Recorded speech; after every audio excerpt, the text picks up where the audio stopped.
એક નાનકડા ગામમાં રવિ નામનો ગરીબ માણસ રહેતો હતો.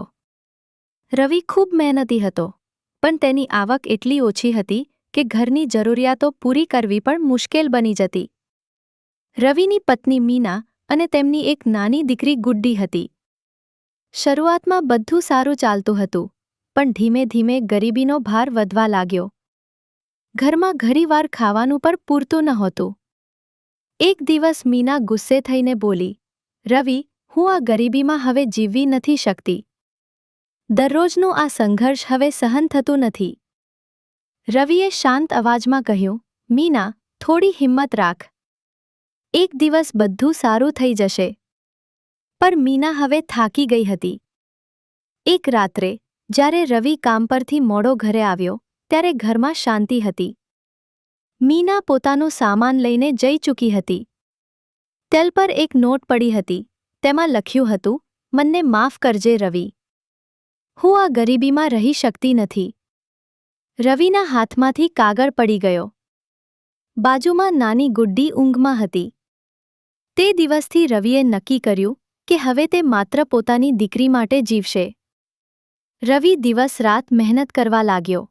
સવારમાં ચાનો લારી લગાવતો, બપોરે મજૂરી કરતો અને રાત્રે ટ્રકમાં માલ ચડાવવાનું કામ કરતો. ઘણા દિવસ તો એવા જતા કે રવિએ પોતે ભૂખ્યા રહીને દીકરીને ખવડાવ્યું. ગુડ્ડી ધીમે ધીમે મોટી થતી ગઈ. તે બહુ સમજદાર હતી.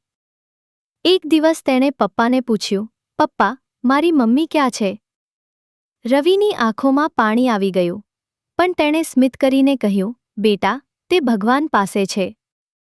તે દિવસથી ગુડ્ડીએ ક્યારેય મમ્મી વિશે ફરી પૂછ્યું નહીં. 10 વર્ષ પછી સમય પસાર થયો. ગુડ્ડી હવે 15 વર્ષની તેજસ્વી વિદ્યાર્થિની બની ગઈ હતી. તે સ્કૂલમાં હંમેશા પ્રથમ આવતી. ગામના લોકો કહેતા, "રવિ, તારી દીકરી એક દિવસ તારું નામ રોશન કરશે." રવિ ગર્વથી સ્મિત કરતો.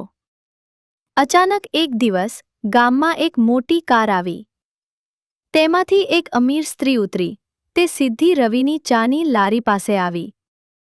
રવિએ તેને જોઈને તરત ઓળખી લીધી. તે મીના હતી. રવિ ચૂપ રહી ગયો. મીનાએ ધીમે કહ્યું, "રવિ, હું પાછી આવી છું." રવિએ કડક અવાજમાં કહ્યું, "હવે અહીં આવવાની જરૂર નથી." મીનાની આંખોમાં આંસુ હતા. તે બોલી, "મને મારી દીકરીને મળવું છે." એ સમયે ગુડ્ડી પણ ત્યાં આવી. મીનાએ તેને જોઈને કહ્યું, "બેટા, હું તારી મમ્મી છું." ગુડ્ડી થોડું શાંત રહી અને પછી ધીમે બોલી, "મને ખબર છે." બધા ચોંકી ગયા. ગુડ્ડીએ કહ્યું, "પપ્પાએ મને બધું કહી દીધું હતું, પણ તેમણે ક્યારેય તમારા વિશે ખરાબ નથી કહ્યું." મીનાની આંખોમાંથી આંસુ વહેવા લાગ્યા. તે બોલી, "બેટા, મને માફ કરી દે." ગુડ્ડીએ શાંતિથી જવાબ આપ્યો, "માફ તો કરી દઉં, પણ જે 10 વર્ષ મારા પપ્પાએ સહન કર્યા છે, તે પાછા નહીં આવી શકે." ગામના બધા લોકો ચૂપ થઈ ગયા. ગુડ્ડીએ પપ્પાનો હાથ પકડી લીધો અને કહ્યું, "મારા માટે દુનિયામાં સૌથી મોટા હીરો મારા પપ્પા છે." રવિની આંખોમાં ગર્વ અને આંસુ બંને હતા.